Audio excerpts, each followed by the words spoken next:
llegando a la ciudad de Sucre. También corresponde agradecer a quienes han hecho posible esta fiesta del ojo en este quinto día del festival. Queremos agradecer en primer lugar al Ministerio de Culturas, quienes nos han facilitado la sombrerería. Agradecer a la Embajada de Francia en Bolivia, quienes nos han respaldado desde su propio servidor, desde IF Cinema, y nos están respaldando también para que parte de todos los esfuerzos que ha ido desarrollando el festival se puedan concretar. Agradecer al Museo de la Memoria, al Gobierno Municipal de Sucre, a la Casa de la Libertad, al Gobierno Departamental de Chuquisaca, a la Universidad San Francisco Javier, con sus dos carreras, la carrera de Comunicación y la carrera de Artes. Esta tarde vamos a proyectar películas en la carrera de Artes, al Ayuntamiento de San Fuit de Bages, que es la tierra de Luis Espinal, a la Cooperación Española, a la ESIT, a Boliviana de Aviación. Estos son los vuelos de Boliviana de Aviación, a la Alianza Francesa, a Chenducua, que hace posible también que Pucañahui y el proyecto de la Cineteca vaya cobrando más realidad, a Culturas de la Resistencia, al MUSEF, donde estamos proyectando todas las tardes películas, al Defensor del Pueblo, a la Agencia de Cine, a la Red de Festivales de Derechos Humanos, a Click for Festival, a Acción Cultural Loyola, a Constructa y a Mayra del Brasil. Tenemos un día especial, tenemos un día donde este viernes, ya como parte de la culminación de todo el programa intenso que hemos ido viviendo, hoy vamos a tener la oportunidad de hacer un diálogo. Precisamente este afiche está inspirado en la mirada de la mujer, en una mujer que ha decidido sobre todo tomar como opción también la cámara, hacer una historia. Entonces hay mujeres que están haciendo historia y que necesitamos también visibilizar estas experiencias, estas luchas contra la impunidad. Hoy en el Centro de la Sombrerería se está presentando la película de María Libertad Márquez, Coincidencias, sobre la lucha guerrillera y cómo las mujeres han decidido también adoptar una actitud mucho más proactiva por la paz. Y después de esta película se proyectará Buscando a Mónica Ernst, de Christian Baudissin, de Alemania, de 1989. Es una película que le hemos puesto subtítulos en español y es una película del cine rescatado para entender precisamente un capítulo que también los bolivianos hemos tenido en la década de los 60, 70, especialmente por la decisión de hacer justicia y buscar transformar el país. Esta tarde en el Teatro 3 de Febrero se va a mostrar Balas de Octubre de Chile y No Somos Nada de España de Javier Corcuera. En el Museo Moda Antigua, Nueva Vida de Lam, desde Malasia. En la carrera de arte se va a presentar la película La Invención del Otro. El director de esta película está en Sucre, Bruno Jorge. Él va a estar con los estudiantes de la carrera de arte. Y más tarde, en el Teatro 3 de Febrero, estaremos siendo testigos de un documental que se llama Paso a Paso. Es una coproducción de Colombia e Italia. Después de México, de Tonatiuh García, estaremos viendo Luna Negra, una película del año 2022. Y más tarde, o como coincidiendo prácticamente con el viernes y la COA y el agradecimiento. Se va a proyectar Pepe Mújica, Nelson Mandela y Haití, de Arnold Antonin de Haití, del año 2022, un documental de 55 minutos, y luego habrá una COA y una fiesta nativa en la Casa Capellánica. Este es el programa que viviremos este día viernes, y bueno, en este marco precisamente de poder desarrollar este encuentro y diálogo, están con nosotros la doctora Linila Heredia, está también de Bolivia la Yasmín Serrano, que es abogada, es una importante activista y sobre todo trabajadora de algo que es fundamental en la ciudad de Sucre, que es visibilizar los derechos de las mujeres. Laura Amparo se conecta desde México, ella es directora de comunicación, importante comunicadora que está trabajando con los derechos de la mujer en México. Y la doctora Nila Heredia, quien, bueno, es parte ya de esta historia del festival y de todo lo que se ha ido construyendo. En este momento, la doctora Nila Heredia es parte del jurado del festival y le hemos pedido que participe de este diálogo precisamente porque necesitamos también escuchar todas las voces y de una manera intergeneracional. Vamos a abrir el micrófono, por favor, para escuchar sus saludos. Te pedimos, Laura, que nos puedas inicialmente saludar desde dónde te encuentras y un poco, por favor, preséntate, danos más detalles de quién es Laura Amparo para toda la gente que nos está siguiendo en este momento. Adelante, Laura. Habilita tu micrófono. Puedes habilitar tu micrófono. Laura, habilita tu micrófono. Si puedes habilitar tu micrófono. No te estamos escuchando. Sí, estoy viendo. Ahora sí. No. Has vuelto a cerrar tu micrófono. Habilita tu micrófono. ¿Ya me escuchan? Ahora sí. Ahora sí. Sí, buenos días. Muchas gracias por invitarme a este importante evento. Desde México quiero enviarles un saludo a nombre de muchas mujeres que estamos dando la lucha por lograr que en nuestro país se pueda lograr llegar a combatir la impunidad y a que las mujeres logren la justicia tan anhelada. Yo soy una activista que durante muchos años, antes de que fuéramos gobierno hoy, la izquierda en el poder, mi activismo era por llegar al poder a través de un proyecto de izquierda. Hoy lo logramos, pero aún así tenemos mucha deuda todavía con muchos sectores sociales, incluidas las mujeres. Bueno, pues yo actualmente soy secretaria de Comunicación, Difusión y Propaganda del Comité Ejecutivo Estatal de Morena en el Estado de México. Acabamos de ganar una elección y va a ser una mujer la que va a gobernar un estado que casi va a cumplir 100 años,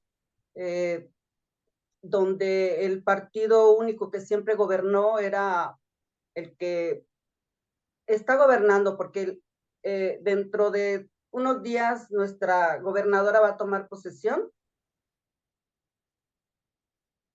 Importante este acontecimiento porque es uno de los últimos bastiones del viejo régimen en el poder.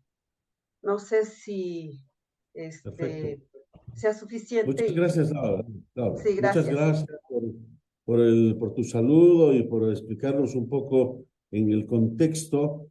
Luego vamos a desarrollar el diálogo. Vamos a escuchar el saludo de la doctora Nila Heredia. Queremos escuchar a la doctora. Ella en realidad ha estado cumpliendo varios roles en el último tiempo. Doctora Nila, por favor, queremos escucharla. Sí, muy buenos días.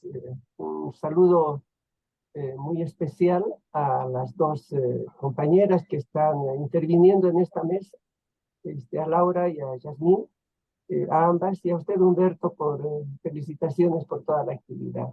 Yo creo que todas las actividades que se hagan en función de debatir, ver, analizar, reflexionar sobre el, el entorno a las luchas y a la necesidad de ser no solamente visibilizadas los derechos de las mujeres, sino que en efecto sea factible de que esos derechos sean efectivamente ejecutados, ¿no? Entonces, me parece que esta mesa es importante porque nos permite incorporar, estoy segura, tal vez nuevos criterios, nuevas miradas, que siendo nuevas no dejan de ser antiguas, ¿no? Pero hay cosas que hay que ponerlas en cada momento. Un abrazo muy fuerte y muchas gracias por la invitación. Muchas gracias, doctora Nila. ¿Puedes habilitar tu micrófono, Yasmín? Por favor, queremos escucharte también. Adelante, Yasmín.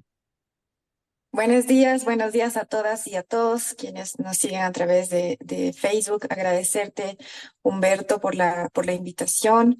Me siento muy honrada hoy de compartir este espacio con dos mujeres maravillosas a quienes admiro bastante y quienes han abierto camino para que hoy mujeres como yo podamos también hablar y podamos vivir. Bueno, mi trabajo consiste básicamente en el litigio estratégico.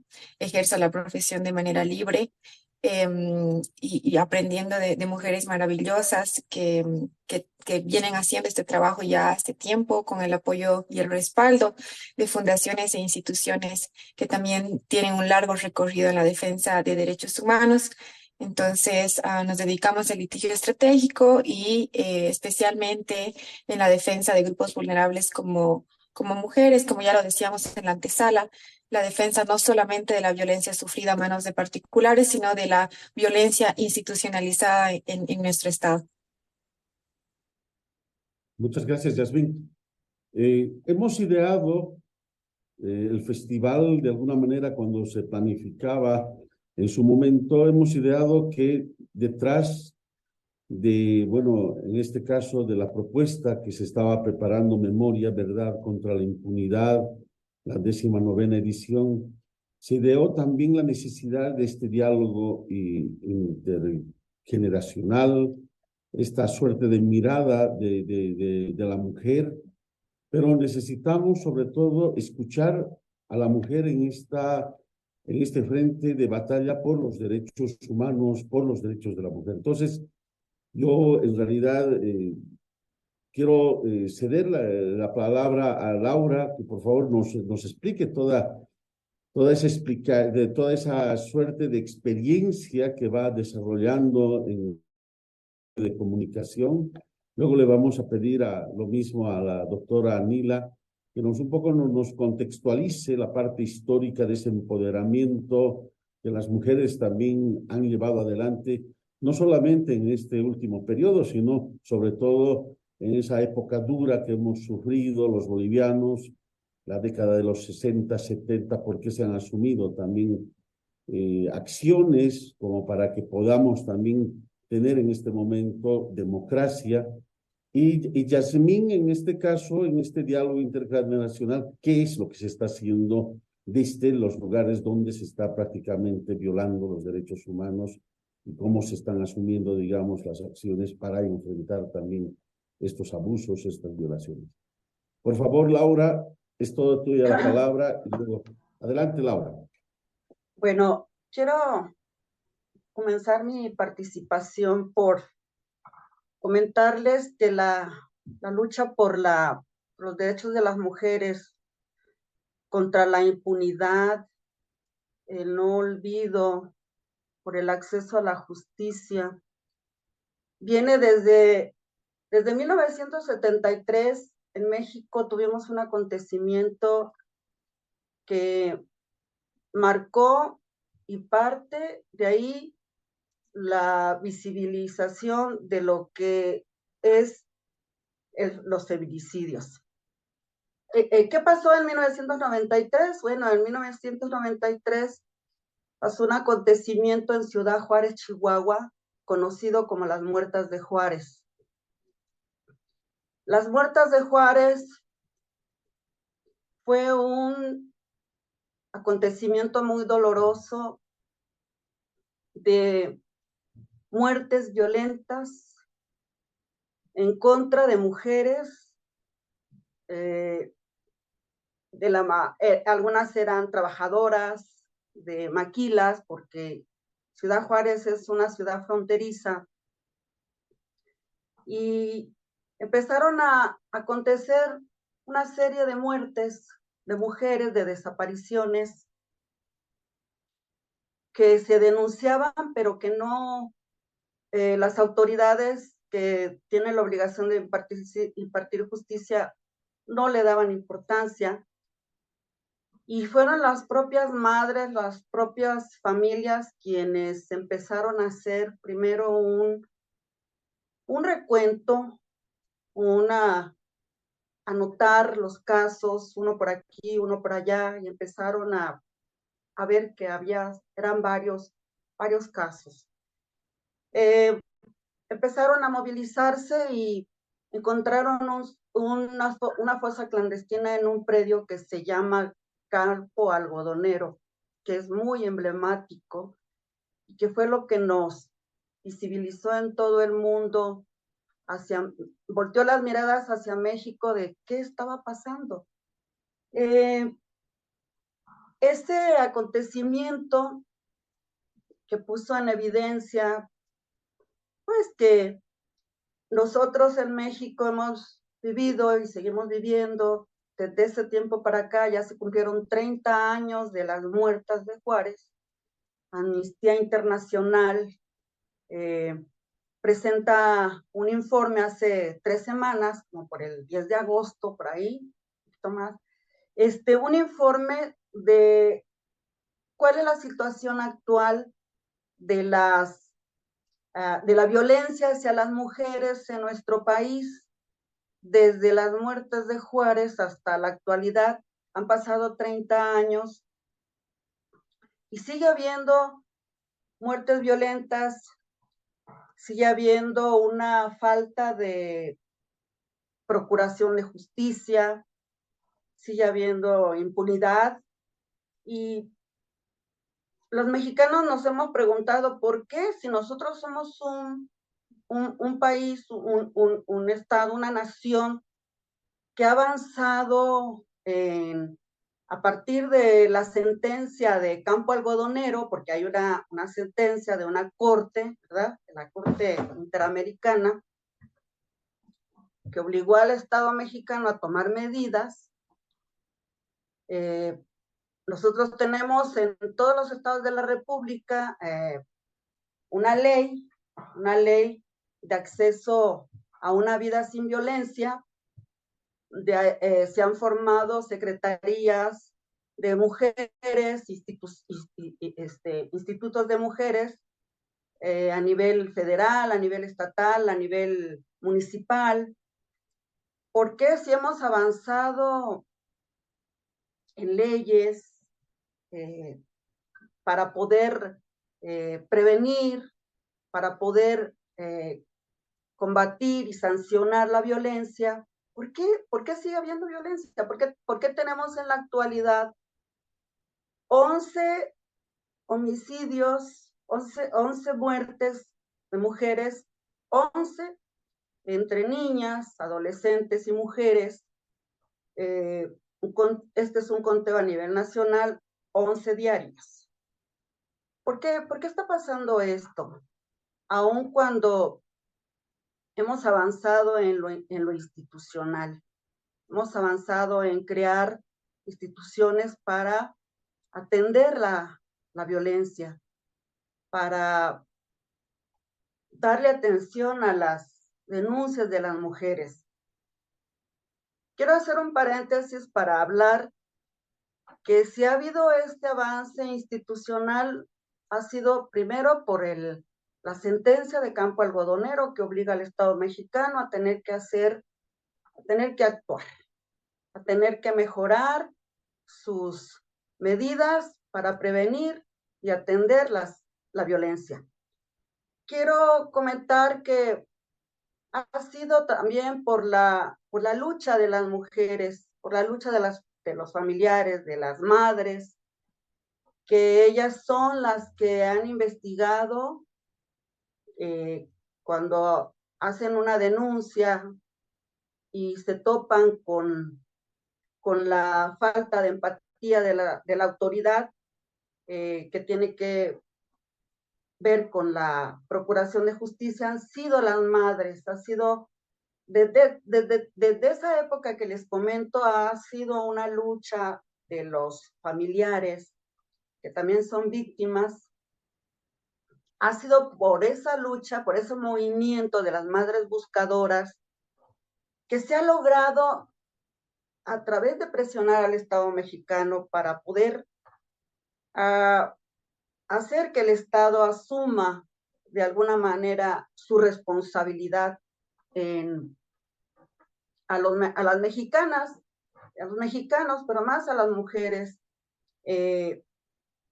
garantizarnos la seguridad y la vida. Pero, como les repito, ¿qué está pasando? ¿Por qué sigue habiendo feminicidios? Incluso hoy que la izquierda está en el poder con el proyecto de la Cuarta T, pues llevamos un conteo como de 1,000 y tantas mujeres en el primer semestre, un conteo de 1,716 entre niñas y adolescentes y mujeres. Dentro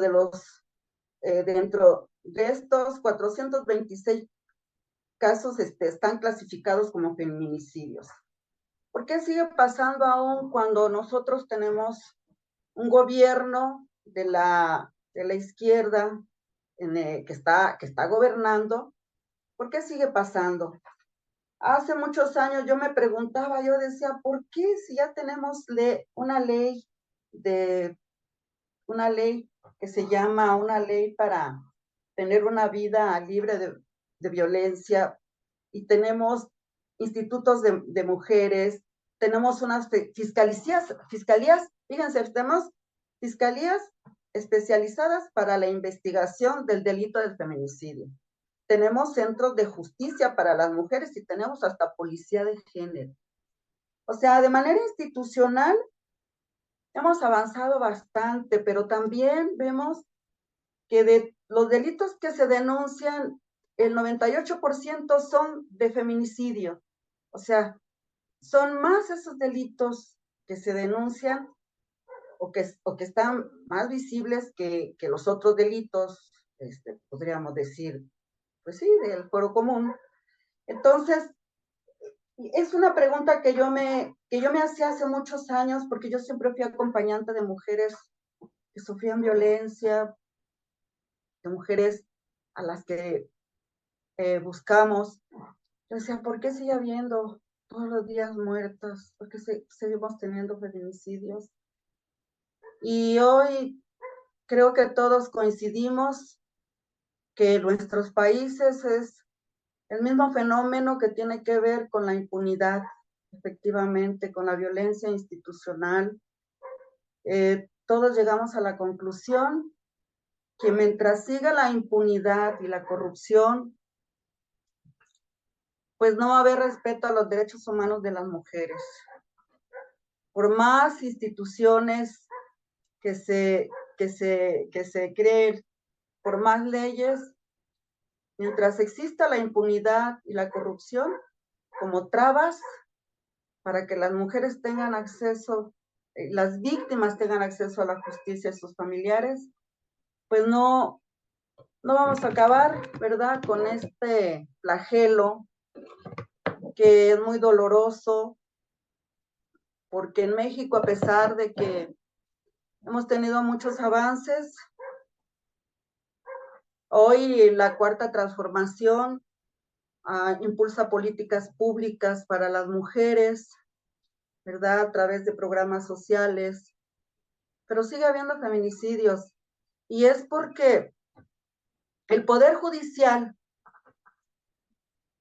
ahí, en el Poder Judicial, en las fiscalías es donde vemos que está la traba, que está ese mecanismo que impide que de verdad se pueda tener acceso a la justicia, que de verdad se pueda sancionar este flagelo, porque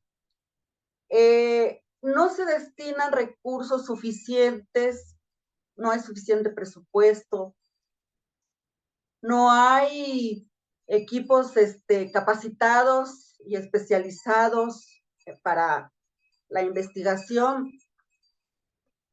de estas muertes violentas, no hay una perspectiva de género en los servidores públicos, que son los que es el primer contacto, ¿verdad? Cuando se encuentra un cuerpo, se tiene que hacer el levantamiento, tienen que levantar las pruebas, se tiene que hacer la cadena de custodia, cuidar. Es ahí, en esa parte, en ese proceso, donde actúa la corrupción, actúa la complicidad de los servidores públicos, de las instituciones, que evita que se pueda integrar bien una carpeta de investigación, que se pueda judicializar el caso, ¿verdad? Y se inicia un proceso para buscar y castigar a los culpables. Entonces, Te vamos a pedir, ¿sí? te vamos a pedir que ir concluyendo, Laura, por favor. Sí, sí. Entonces, mi conclusión es que todavía tenemos una deuda pendiente, ¿verdad? En la lucha y la procuración de justicia para las mujeres. Y yo quisiera tocar ya para concluir con relación al papel del cine, ¿verdad? Y la comunicación, pues es muy importante el medio masivo que es el cine como un potente comunicante para trabajar, para erradicar la violencia de género. Porque el cine nos va a permitir el acercamiento a personajes que viven situaciones semejantes. Nos va a permitir poder entender y tener una empatía y visibilizar y seguir buscando, pues, que se haga justicia y seguir luchando por visibilizar la violencia en contra de las mujeres. Muchas gracias. Bueno, muchas gracias. A grandes rasgos. Muchas gracias, Laura. Laura ha hecho una exposición alrededor de toda una lucha, pero de campo, de encuentros, sobre todo en México, en el DF, y creo que es una experiencia que se ha ido recogiendo de años.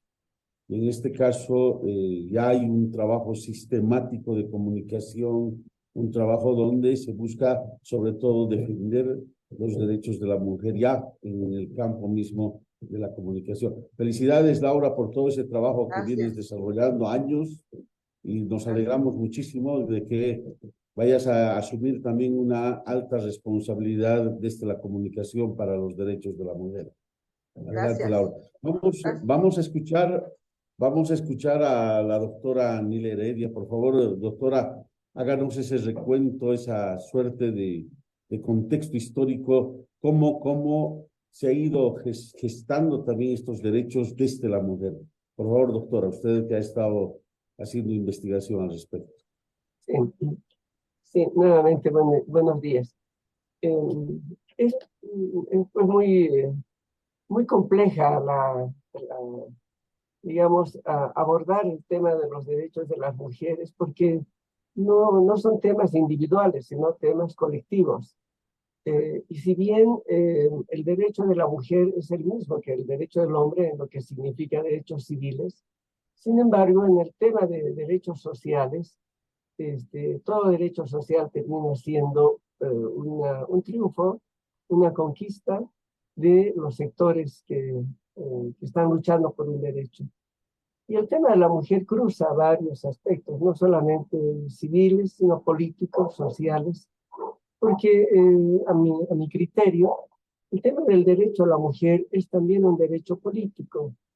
Un poco por el tiempo de vida que tengo, formo parte de,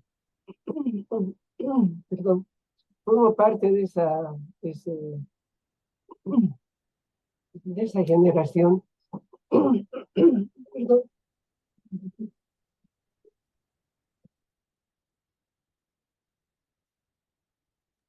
perdón, estoy resfriada, entonces se me atora. Sí, formo parte de esa generación que hemos luchado, seguimos luchando, desde una mirada política integral, desde esta lucha por el derecho de todas las personas a tener una vida digna. Formo parte de las luchas políticas de los 60, los 70, particularmente, en la que la presencia de la mujer en las luchas formaba parte del conjunto de acciones. La verdad que nosotros, a pesar de los momentos donde uno va naturalizando injusticias, nuestra pelea fundamental era contra las dictaduras, contra digamos, la explotación tan imperiosa, tan desbocada, que había contra toda la gente. De tal manera que en ese tiempo, yo reitero, el tema del derecho de la mujer no estaba tan visibilizado porque estaba mezclado. Sin embargo, nunca se dejó de pelear por el derecho a tener no solamente una participación, sino a tener el derecho de formar parte de una vida social con los mismos atributos, derechos y obligaciones que los varones. Pero yo creo que definitivamente son los últimos 20, 30 años, sino 40, que el tema del derecho de la mujer aparece con una fuerza muy grande, tal vez 50 años, se hace visible de manera, me parece importante, beneficiosa, positiva para el desarrollo de la sociedad de manera integral. Porque las sociedades se desarrollan en la medida que todos los seres, todas las personas, todos los seres son no solamente los mismos derechos, sino al mismo tiempo son respetados y son respetables. En este sentido, yo tengo la impresión que sobre todo en los últimos años, el tema de esta incorporación de una mirada individualista, terriblemente individualista, que ha incorporado la sociedad y las políticas neoliberales, ha ido también desnudando, primero un tema individualista, pero al mismo tiempo el derecho de todos. Y la incursión de la mujer en diferentes áreas, políticas, sociales, en la gestión pública, ha generado una suerte de, creo yo, de visibilización y de exigencia del reconocimiento de sus derechos, que me parece muy bien, por supuesto. Sin embargo, la política neoliberal, donde impulsa muchísimo el individualismo, también ha generado una suerte de celos en todos los ámbitos y particularmente de los varones, que de pronto se sienten avasallados, que su campo de acción habitual de pronto ya no es solamente ver, ¿verdad? Y se obliga al varón a compartir.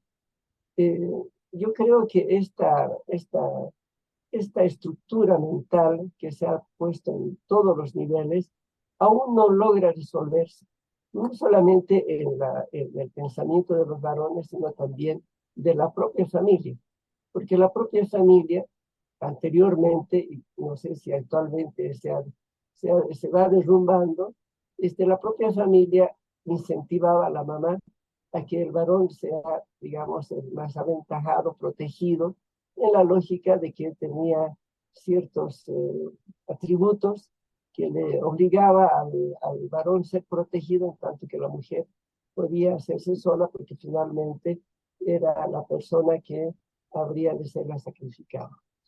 Yo creo que, y reitero, el tema del neoliberalismo ha llevado también a una destrucción de varios criterios morales.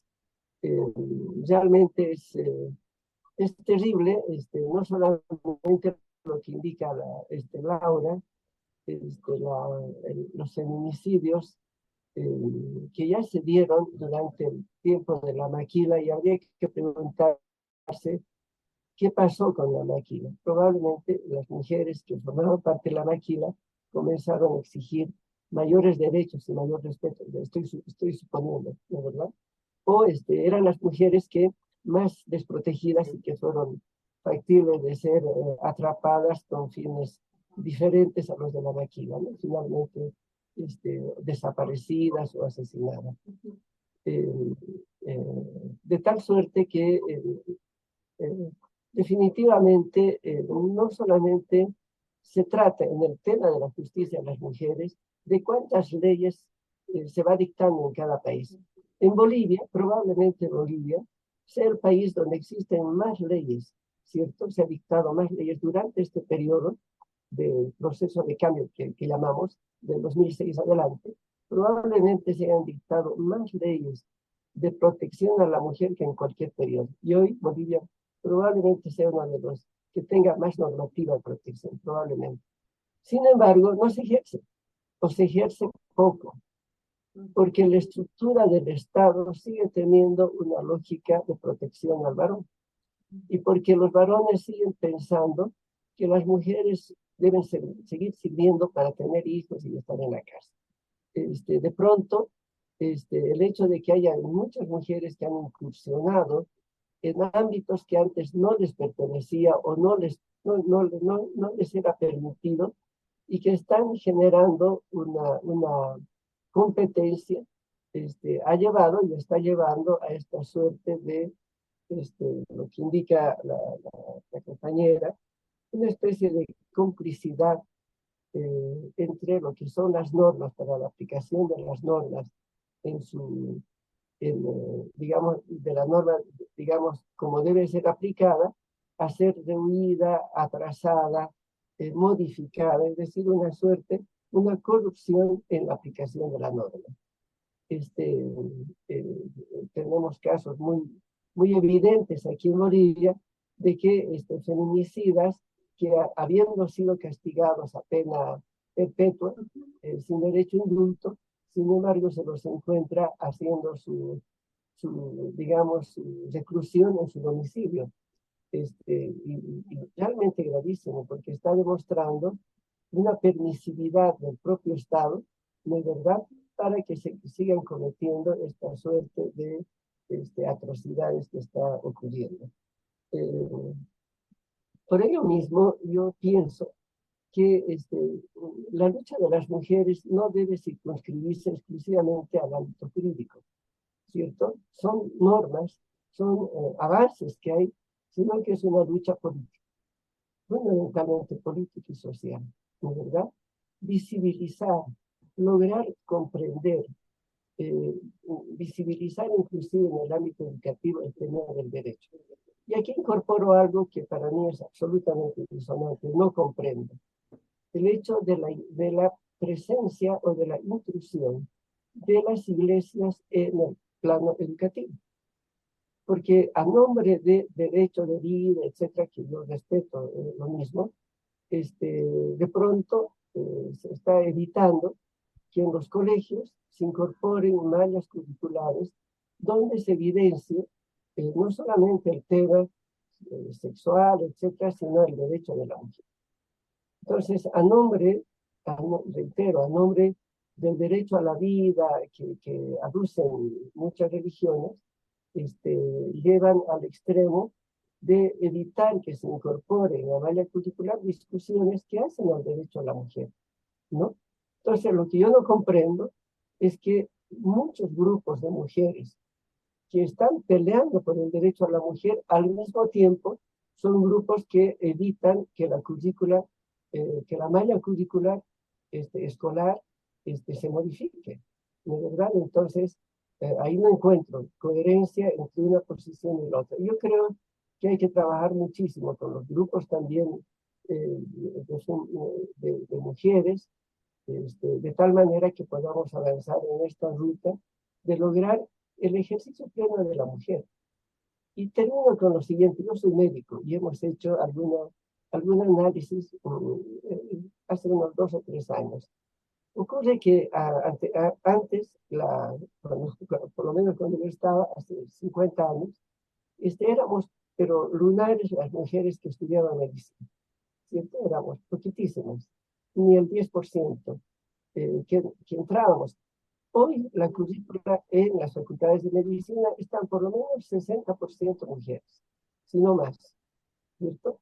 Y la práctica médica hoy es casi femenina.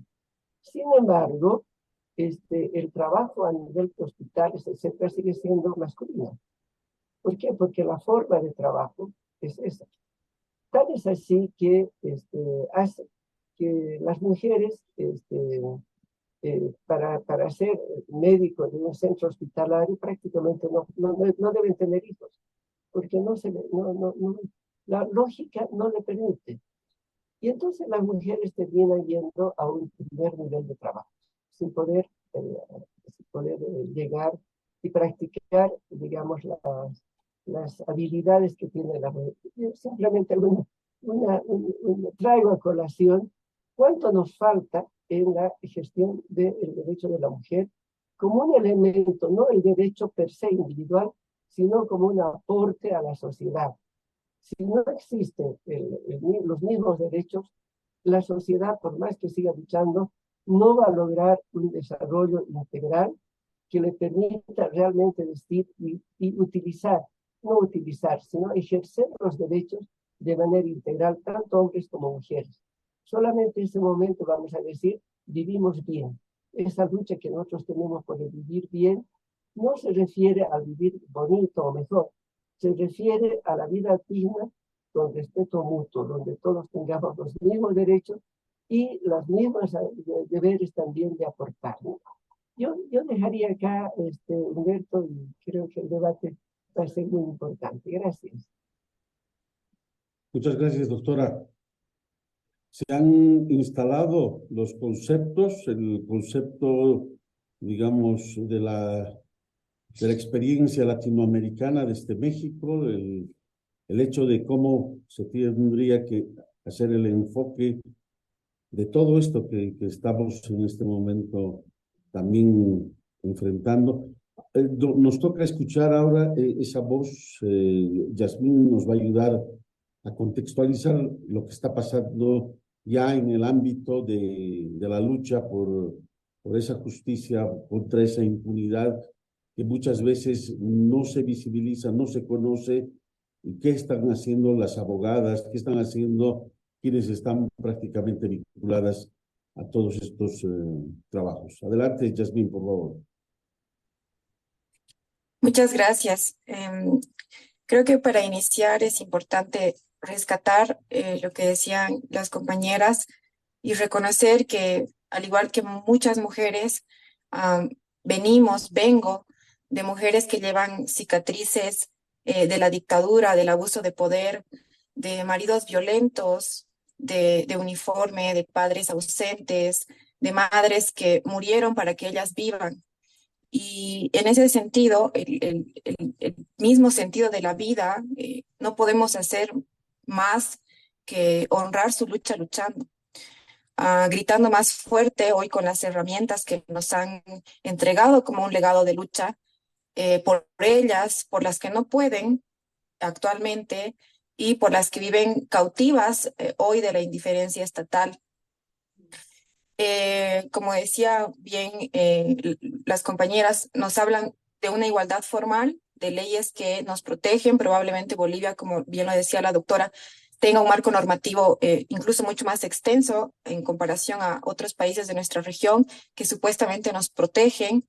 Escuchamos con soberbia a aquellos que ostentan el poder, que ahora tenemos muchos más derechos. Sin embargo, la violencia es algo que vivimos al día a día, que oprime nuestro pecho a cada paso, que nos impide desarrollarnos y desempeñarnos en una igualdad material. En ese sentido, no solamente morimos a manos de la violencia, sino también que volvemos a morir cuando la violencia encarnada en la toga de los jueces, mata nuestra esperanza de justicia. Y es eso lo que con dolor evidenciamos a partir del litigio estratégico. Con dolor evidenciamos que el Estado nos reencarna a las víctimas de feminicidio y de violencia en cifras frías, encerradas simplemente en cuadros comparativos. Han existido avances, sí. Sin embargo, hoy lamentamos que la violencia sea lo único institucionalizado en este Estado que se llama, o se hace llamar Estado de Derecho. Y es ahí cuando comprendemos que la justicia con rostro de mujer ya no lleva esa venda, que la espada es lo único que estamos dispuestas ya a cargar y que, por supuesto, a partir de la lucha articulada, colectiva, política, somos capaces de romper estructuras completas. Entonces dejamos de mirar al poderoso de abajo hacia arriba también, y ese es el ejercicio. La justicia la construimos nosotras, ya no pedimos permiso para hablar. Creo que la visibilidad de la violencia hacia la mujer y los derechos que aún están pendientes de materialización, enmarcados en este concepto de vida digna, ¿no? O del vivir bien, ya es un trabajo pendiente que tenemos que hacerlo de forma articulada. Este camino a la impunidad tan doloroso está construido por piedras de miedo a hablar, de miedo a visibilizar. Y lo que pasa es que en algún momento me preguntaba en otros espacios, ¿por qué si hay tantos avances normativos y de reformas, por qué hoy la violencia hacia la mujer pareciese ser más cruda? Y es porque es la respuesta a esta visibilidad, ¿no? Entonces, no creo que haya un retroceso en la lucha articulada, pero sí la violencia se ha recrudecido como respuesta precisamente a esa visibilidad. Con esas mismas piedras de miedo con el que está construido el camino hacia la impunidad, se han construido y fortalecido los tribunales y los palacios del Gran Señor que gobierna para sí mismo.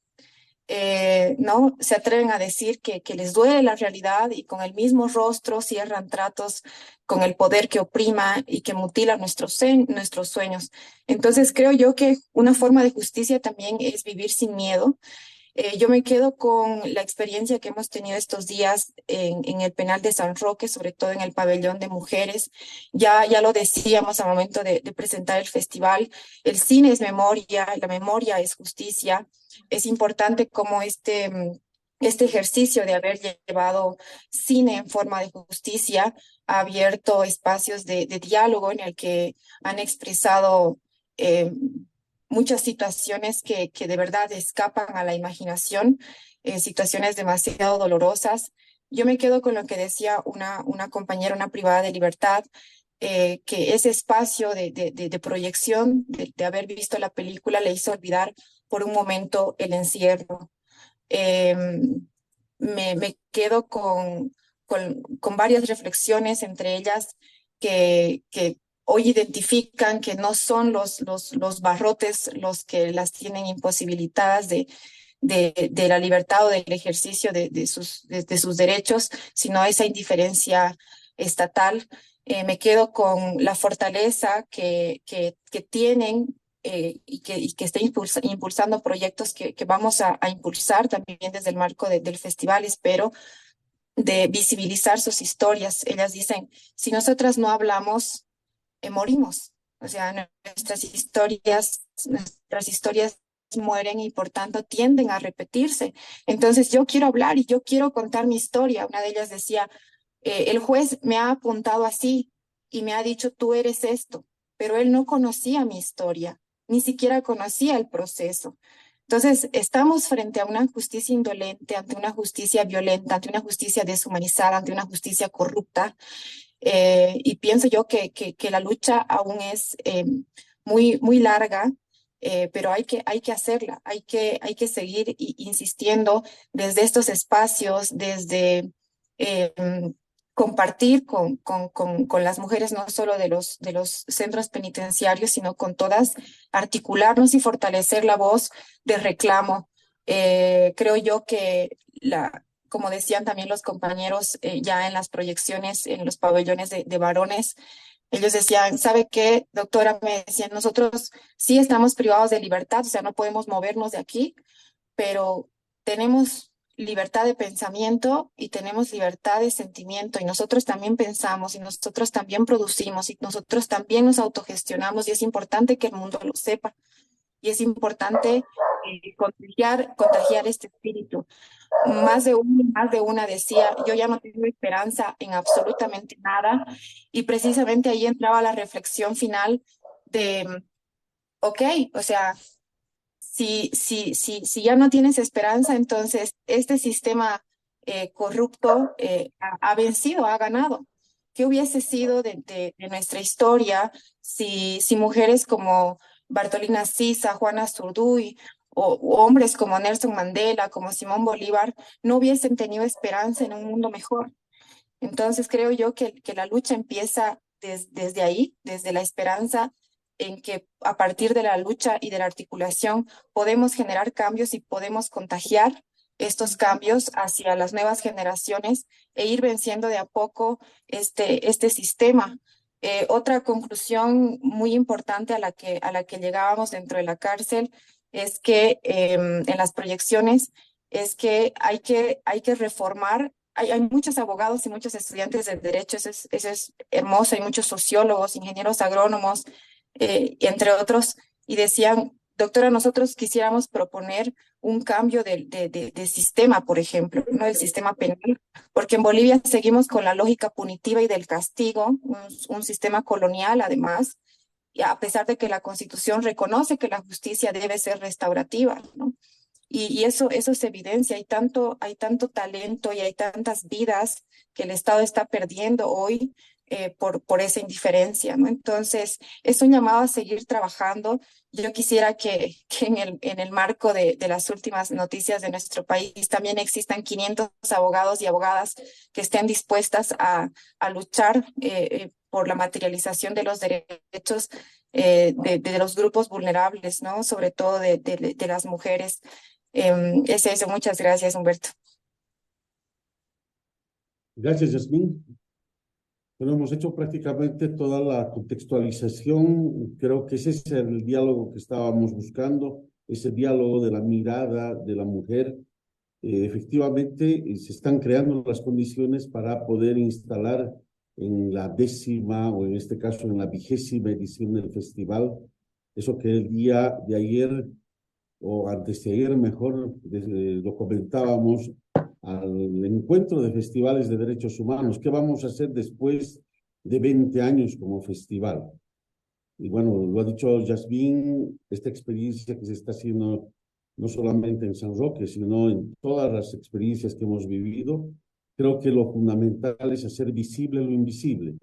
Y en este caso es el compromiso que tiene el festival, hacer visible lo invisible, ya sea a nivel local, a nivel nacional e internacional, porque algo que ha nacido también en ese deseo es poder juntar también cine, ese cine invisible o invisibilizado que la industria lamentablemente no deja circular.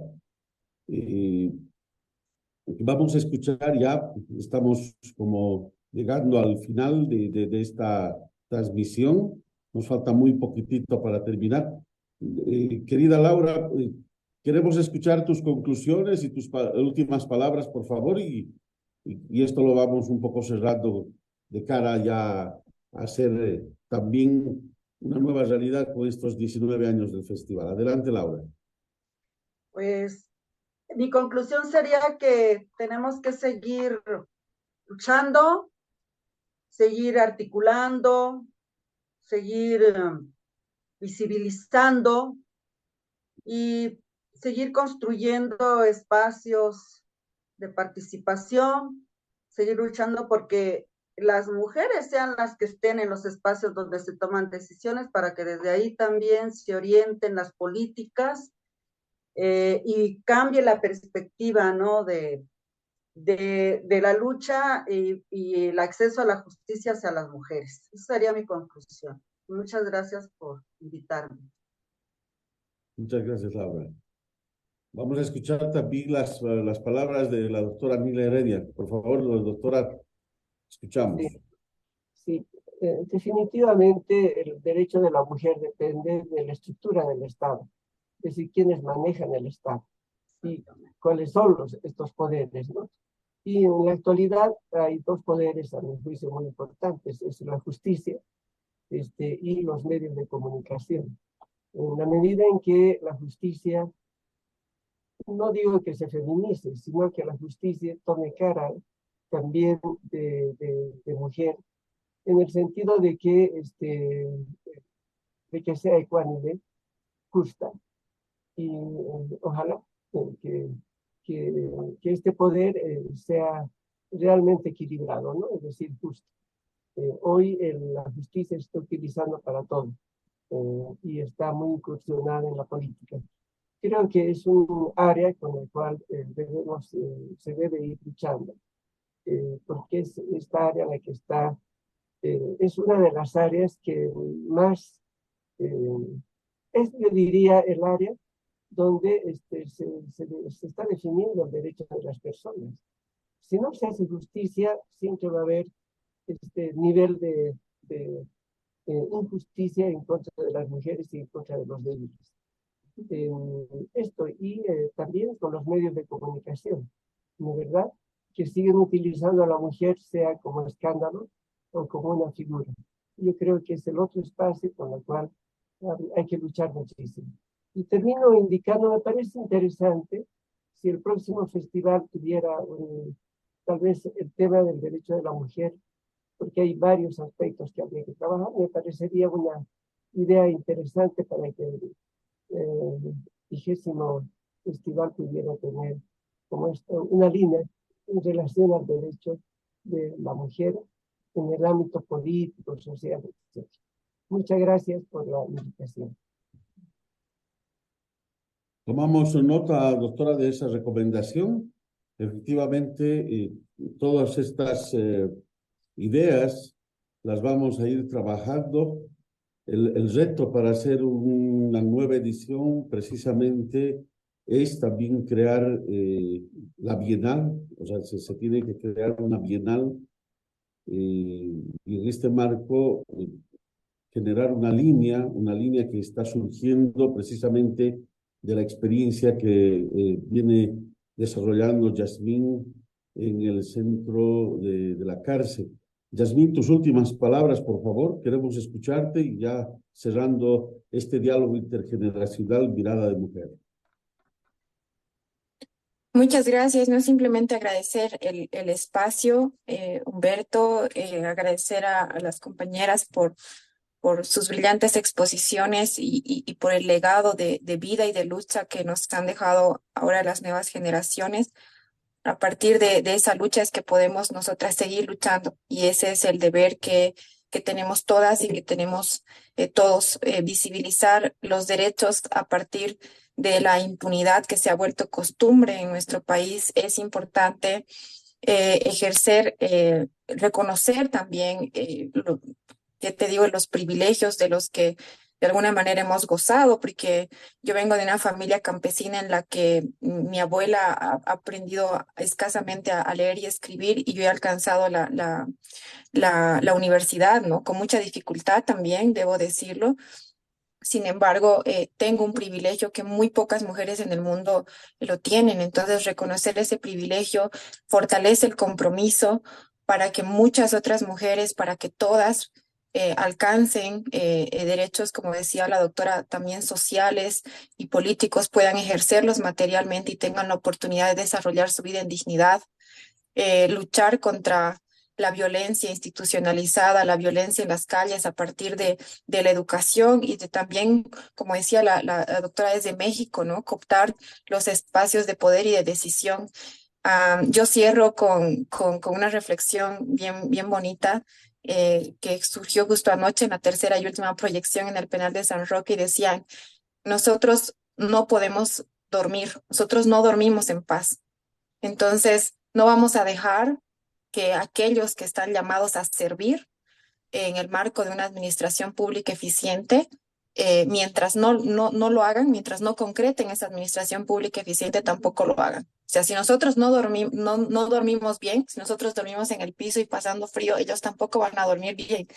Y creo que esa es la idea del fondo del reclamo y de la protesta, visibilizar las deficiencias que aún tiene el Estado en el marco del diálogo y de la protesta también pacífica en todos los espacios. Entonces, agradezco mucho que como director del festival hayas impulsado este espacio, que este año el festival haya tenido esta mirada de mujer, justicia con ojos de mujer, y que al año se siga fortaleciendo y sigamos generando estos espacios reflexivos que son tan importantes. Muchas gracias. Bueno, agradecemos la participación de Laura Amparo, de la doctora Anila Heredia, de Yasmín Serrano. Es cierto y era evidente que era importante no solamente pensar en agarrar un aparato, en agarrar una cámara o tener un celular, sino lo más importante es generar contenido y ese contenido hay que hacerlo visible. Hemos llegado al final de este encuentro, Mirada de Mujer, el sentimiento que ha nacido precisamente en el póster, en el cartel del festival. Es un homenaje a la mujer. Hemos dicho desde un principio, es un homenaje a la Imilla, es un homenaje a la que lucha por la vida, a la que ha transformado las condiciones, y por lo tanto queremos también reconocer en ustedes esa capacidad de poder hacer este diálogo, esta generación de intercambio de pensamiento. Y bueno, con esto estamos cerrando estos diálogos, estas conferencias, estas charlas. Hemos llegado, hemos pasado las fronteras, sabemos que nos están siguiendo. Y con esto también queremos saludar a los jurados. Los jurados han comenzado a deliberar, están trabajando en este momento la categoría largometrajes, mediometrajes, más tarde se van a reunir los cortometrajes y mañana vamos a tener los resultados del trabajo del jurado. Queremos saludar al jurado, a la doctora. También queremos saludar el hecho de que mañana vamos a anunciar no solamente a los premiados, a los ganadores del Pucañahui, sino también vamos a anunciar al país invitado. Muchísimas gracias, les agradecemos muchísimo.